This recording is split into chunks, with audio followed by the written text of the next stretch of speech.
Hi, and welcome to Run Tall with Tim. I'm Tim. I'm glad you're here and we get to spend a little time together. Welcome. On today's video, I'm going to be reviewing two Max Cushion daily trainers. It's the Asics Novablast 2 going up against the Nike Invincible Run.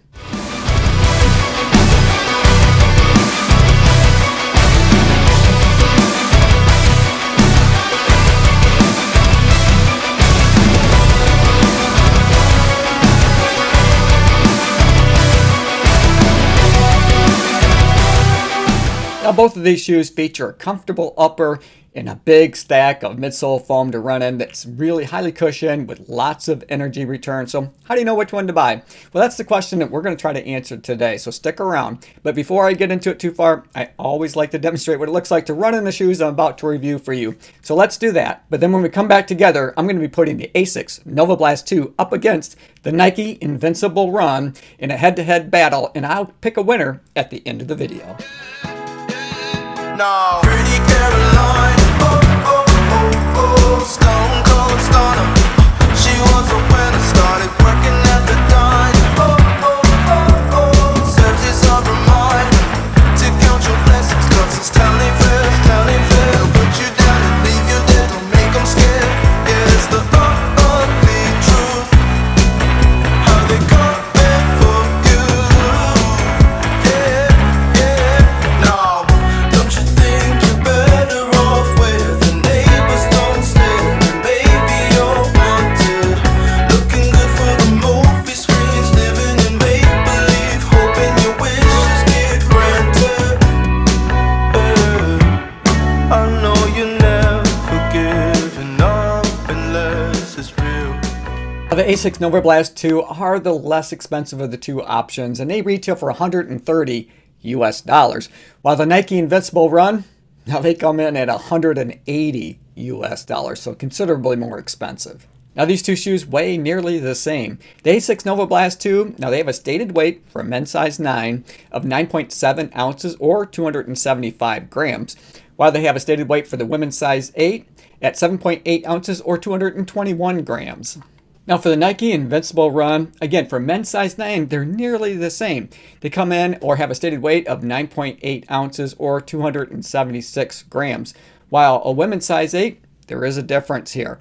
Now they come in almost an ounce heavier than the Novablast 2. They have a stated weight of 8.9 ounces or 252 grams. If you're new to the channel, welcome to the Run Tall family. I'm glad you're here. Now I post running shoe reviews, comparisons, and shoe battles weekly, but I also like to post other videos about running as well. So if you enjoy watching running shoe reviews and other videos related to running, be sure to subscribe to the channel and click the notification bell so that you'll be notified each time that I upload new content.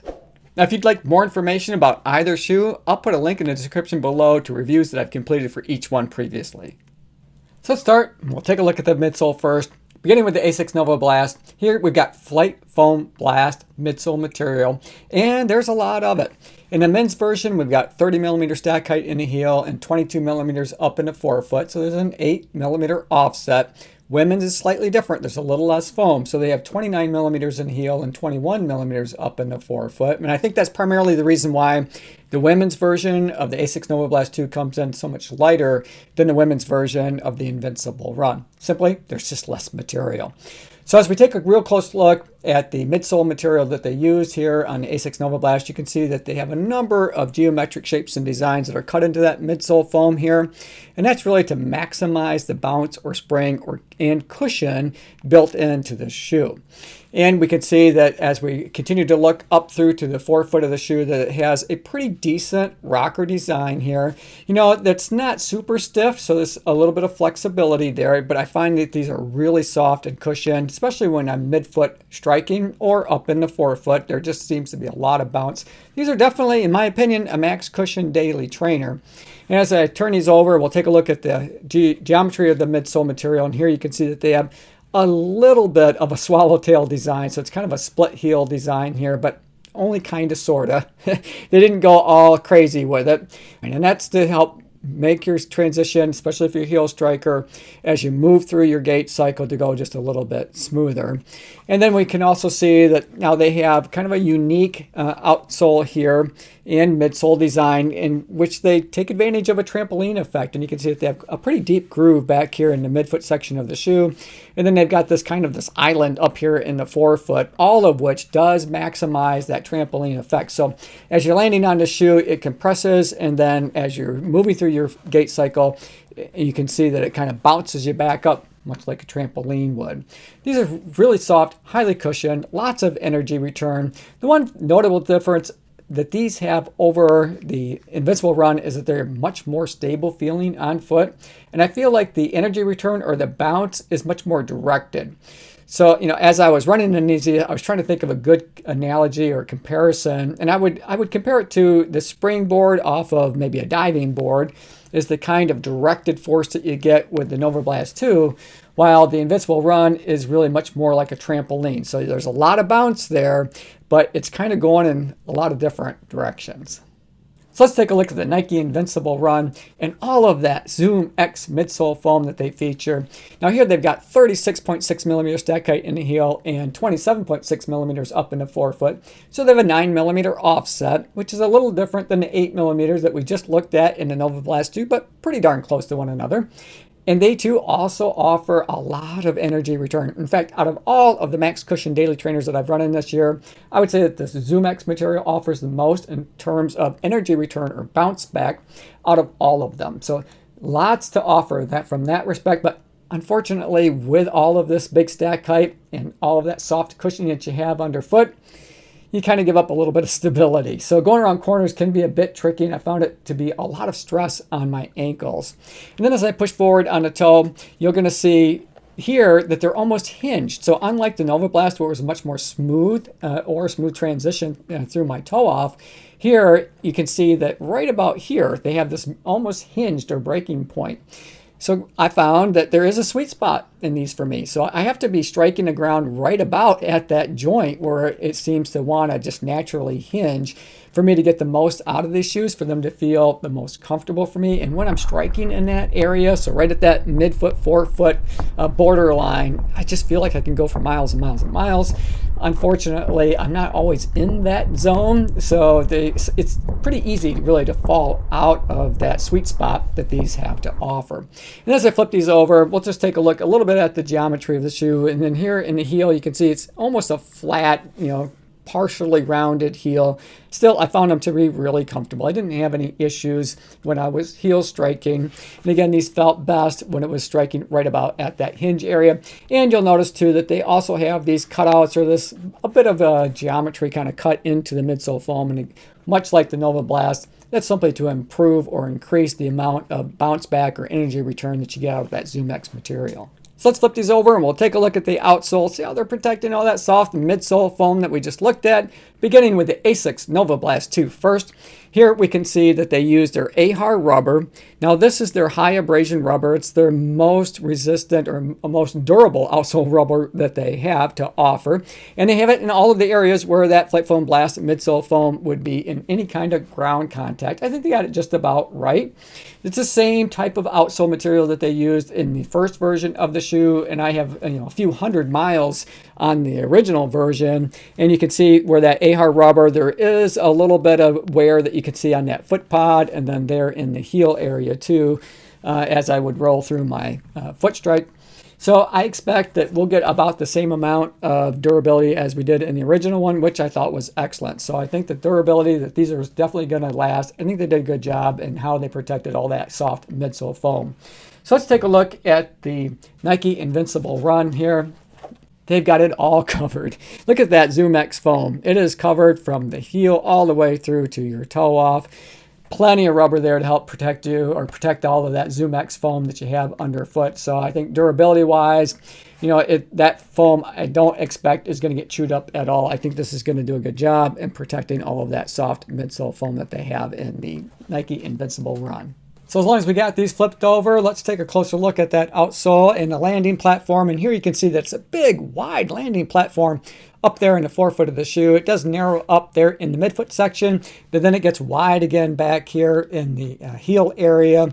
Now this gives you plenty of rubber that meets the road, so I've always felt safe when I've been out running, even under some wet conditions, that this outsole material was going to keep me pretty tight to the road. And we'll compare that to the Novablast 2, which isn't quite as wide, but it still has a pretty good wide landing platform, but you can see it is a bit more narrow up here in the forefoot.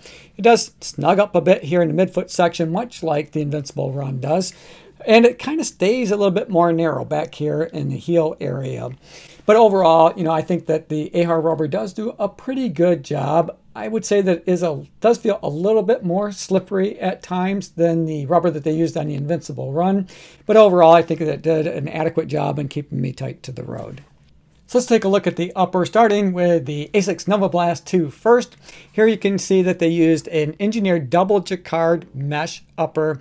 Now, even though it's a double jacquard mesh, it's still really breathable. It's still very cool underfoot, and you can see just why that is. Look how wide those perforations are. So lots of airflow up there in the toe box. Now, they do lose those perforations at about the start of the eyelet chain, and it also loses that stretch that we just saw in the toe box across the midfoot section, and that's to allow you to get a nice snug lockdown feeling across your midfoot back into your heel, and I think it does that well. This is a really comfortable upper on foot. Lots of room up in the toe box to be able to display my toes, so I found it to be very comfortable. Again, very breathable, very enjoyable to wear. And then as we take a look at the eyelet chain, here you can see that it's a basic eyelet chain. One of the things that I like about this is the notches up there at the start, because that seems to reduce any kind of bunching that would get up in the toe box. They did include that extra eyelet in case you want to run with a runner's knot. I always appreciate that. I don't always run with a runner's knot, but it's nice to have the option should I wish to do so. The tongue itself is, lightly padded, but it's padded well enough. I didn't have any comfort issues. It starts out at the beginning as kind of a neoprene with lots of perforations, and it's a more solid material at the top of the tongue, which again is just kind of lightly padded. And as we take a look at the padding around the heel collar and the tab of these, I'd say it's a moderate amount, but it's plenty for this shoe. I didn't have any comfort issues, no hot spots, and it's kind of that, what I call pillow style, so it rests up more around the collar of the shoe, but there's plenty there to help keep you comfortable. And it does develop a nice heel pocket for your heel to slip in. I didn't have any heel slippage when I was running in the Novablast 2. So now let's take a look at the Nike Invincible Run. Now here they used their Flyknit material, so it doesn't have that stretch that we just saw, but these are really breathable, so the air does seem to flow through these and help keep you comfortable when you're out running, so I appreciate that. The lockdown feeling across the midfoot is really solid because, again, there's really no stretch to this material, so when you cinch these laces up, you pretty much stay right in place. And again, you have a nice heel pocket and the Invincible Run as well for my heel to set in. Again, no slippage that way. The tongue here is, I'd say it's a little bit more padding than what we just saw on the Novablast 2, but it's still very comfortable. Both tongues are semi-gusseted, so that's a nice feature. So you don't have to worry about either one migrating around or bunching up at all. So they're going to stay in place for you. And then we'll take a look at the eyelet chain here. This is a real basic eyelet chain. They have been a bit of a notch up here in the front to help reduce some of the bunching that you might get up in the toe box, just to give it a little bit of that, give that material a little bit of relief there. And then we can see that it's just a standard eyelet chain with that extra eyelet. You might notice just how wide these laces are. They're about the widest laces that I've run in so far this year, or maybe ever. They do the job. I'm just not sure why they are so wide or why they need it to be. So maybe in next year's version of the shoe, we won't quite get that. And Nike didn't really give us a lot of lace to work with. So if you do like to run with a runner's knot, your laces are going to be a little bit short to be able to get that extra knot in there for safety. But again, the tongue felt comfortable. Again, no issues feeling the laces across my midfoot. So I'd say overall, both of these are really highly breathable. I think that the Novablast 2, however, the upper on this is just a little bit more comfortable to run in.